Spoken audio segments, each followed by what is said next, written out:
Welcome.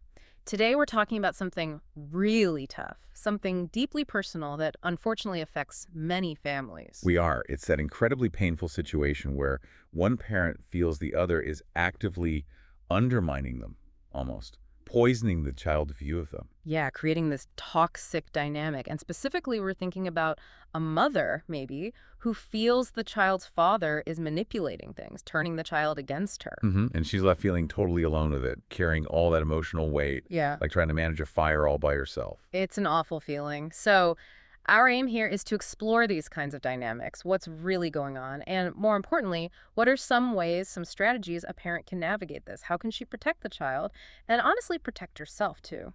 Because the emotional toll is immense. It's often described as feeling less like just a difficult relationship and more like, well, like a fight for the child's very spirit, their soul. That's intense. And seeing your child look at you differently, maybe with suspicion or resentment that you know isn't coming from them originally. Yeah, seeing them look at you through the other parent's eyes maybe filled with negativity, with accusations. It's described as a unique kind of pain. Okay, let's dig into that central conflict. It feels like such an impossible bind for the parent who's being targeted. It really does.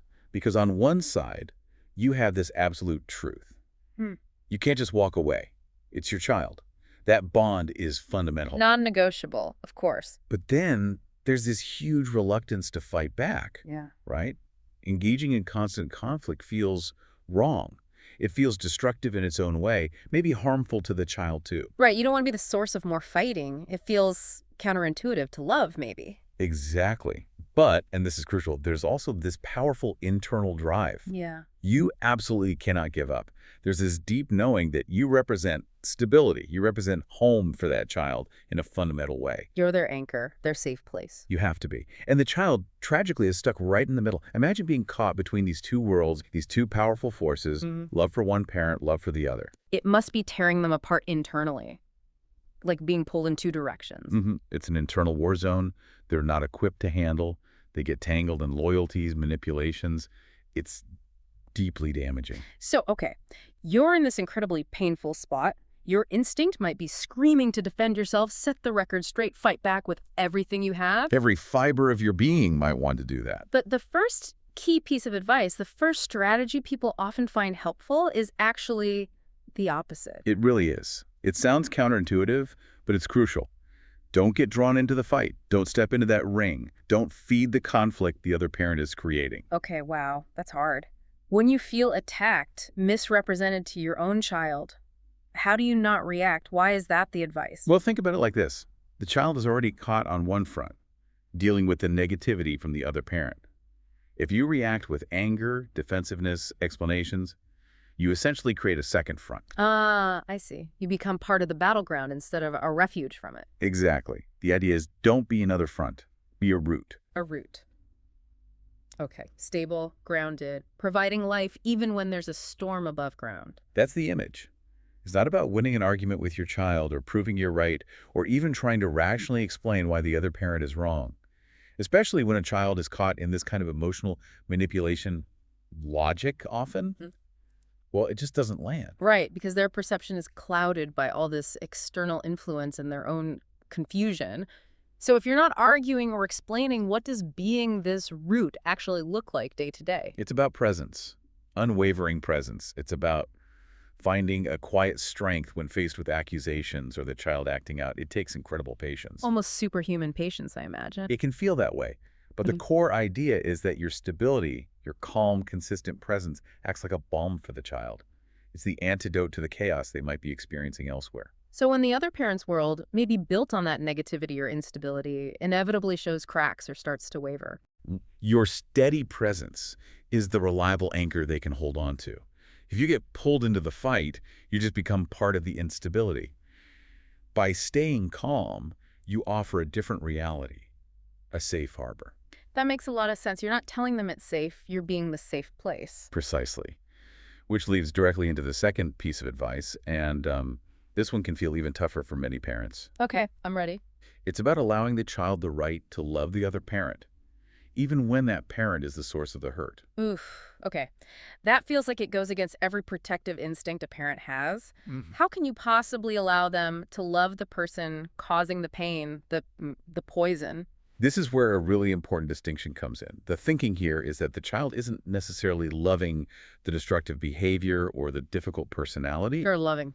They're loving the fundamental fact that this person is their parent, their dad, their mom. It's about the role, the position, that inherent connection. Ah, okay.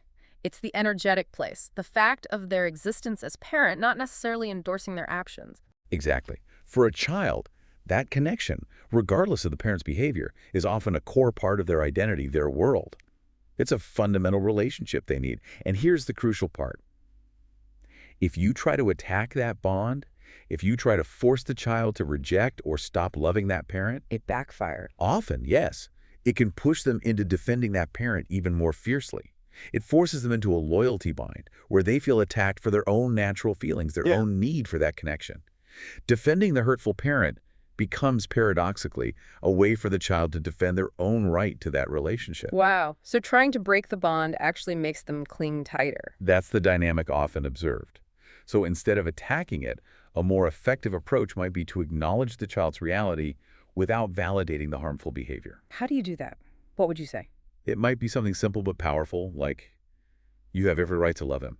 He is your dad. Just stating that truth, giving permission. Acknowledging that fundamental reality. And then you immediately add your piece, your offer, and I am right here, so you can also feel safe with me. You have the right to love him. He is your dad. And I am here so you can also feel safe with me. Saying that.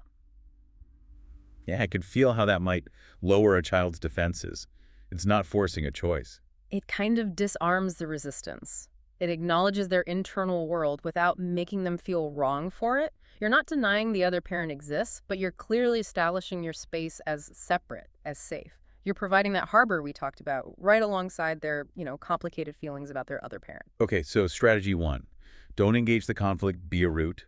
Strategy 2, allow the child their connection to the other parent while offering your own safety. What comes next? What's the third key action? The third one is absolutely vital, and it's about self-preservation, which isn't selfish in this context. It's protect yourself. You have to set boundaries. Right, because there might be this idea that a loving mother, especially, should just absorb everything, take all the hits for the child. And that's a dangerous misconception. A parent's love is immense, yes, but it doesn't mean, and it shouldn't mean, allowing yourself to be destroyed in the process. You have an absolute right to protect your own well-being and dignity. Even setting boundaries with your own child, especially if they start echoing the other parent's negativity. Yes, especially then. It's about drawing a line on unacceptable behavior, not on the child themselves. You might need to say things like, I understand you're angry, but I cannot let you treat me this way. Or something even more direct. Definitely. Maybe something like, I am your mother, I always will be, but I will not be your punching bag. That takes incredible strength to say, but Yeah, yeah, I can see the necessity. You can't pour from an empty cup. exactly. And setting these boundaries does something else, something critical for the long term. By refusing to be treated poorly, by modeling self-respect, you're teaching your child a fundamental lesson. About how people should be treated. Yes, and specifically, you're modeling respect for women, respect for mothers. You're showing them what healthy boundaries look like, what dignity looks like in practice. That lesson sinks in deep and shapes their own future relationships. So protecting yourself isn't just survival, it's actually teaching a vital life lesson. It shapes their future well-being. Absolutely. You're demonstrating healthy love and respect, even when surrounded by unhealthy dynamics. And that ties perfectly into the fourth key idea. Okay, what's the fourth one? It's about shifting your focus from fighting an external battle to cultivating something internal. The idea is to embody dignity. Embody dignity. That sounds profound. How does that translate into action in this kind of really painful situation? It's based on the understanding that children learn far, far more from watching what you do and who you are than from listening to what you say about the other parent or the situation. So trying to explain your side or point out the other parent's flaws, that's not the most effective way. Often, no. What leaves a lasting imprint, what truly shapes the child, is seeing a parent who, despite immense difficulty and pain, doesn't break, who keeps going. Who just quietly gets up in the morning, day after day. Yes, who shows love fiercely, but at the same time doesn't allow themselves to be destroyed by the situation or the other person's actions. It's a quiet resilience. A lived story of dignity rather than a spoken argument. Exactly. And this lived example creates a powerful internal pattern for the child. Now, this isn't about expecting instant results. The child might not understand it or appreciate it today or even next year. It's a long game. It is. But the belief is strong that someday they will return to this pattern. You're planting seeds. You're sowing light for tomorrow. You're building an internal reference point of strength and self-respect for them, even if they can't access it right now. Precisely. When they're older, when they can process things differently, that pattern of dignity you lived out will be there for them. A model they can understand, return to, maybe even emulate in their own lives. Your quiet strength becomes a kind of internal compass for them. This whole approach really does shift the focus dramatically, doesn't it? Away from trying to control the external situation or the other person and towards building your own internal fortitude and modeling something better. It does. And it's also important to remember, for anyone going through this, that this experience, while isolating, isn't unique. So many others are facing similar struggles. So many, often carrying this immense pain silently, without a lot of support or understanding. There's a kind of quiet heroism in just enduring and holding that space. And that quietness, that lack of outward fighting, isn't weakness. Not at all. It's reframed as a different kind of strength. A strength of presence, resilience, silence sometimes, and a deep wisdom gained through enduring it. It's a powerful shift in perspective. And it leads to a crucial reassurance. You are not powerless in this situation, even when it feels like you are. Your love, that quiet, persistent, stable love, it's ultimately seen as stronger than the negativity, than the poison. Because love builds things up. Exactly. Love builds, connects, heals, fosters resilience. Poison, negativity, manipulation, they ultimately destroy, they corrode. Over the long haul, the constructive power of love is believed to be the more enduring force. So pulling it all together, the fundamental shift here isn't about gearing up for battle with the other parent, trying to beat them at their own game. No, that just pulls you down into the toxicity. The focus shifts entirely. It becomes about the fight within yourself, for yourself, which is ultimately for the child. That's the core idea. Your energy goes into shoring up your own foundations, maintaining your integrity, embodying that dignity, creating the stable root system and safe harbor. And how you wage that fight is key. It's not with aggression or judgment. No, it's not about launching an external campaign to win the child's allegiance or prove the other parent wrong. It's an internal cultivation, an embodiment. It's waged with something much more powerful and lasting than conflict. Which brings us to this really potent final image, a thought to maybe leave you, the listener, with as you process all this. Yeah, this quiet, persistent strength, this way of fighting, it's described as being waged, but with light that does not stop shining even in the darkness. Even when things feel impossibly dark and difficult, the focus remains on tending to, protecting, and radiating that internal light, the light of dignity, presence, resilience, and unwavering healthy love. So the question to ponder, perhaps, is, what does that quiet, persistent light look like in your own life?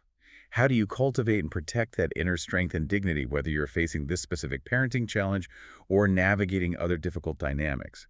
It's a deep question about the nature of real strength.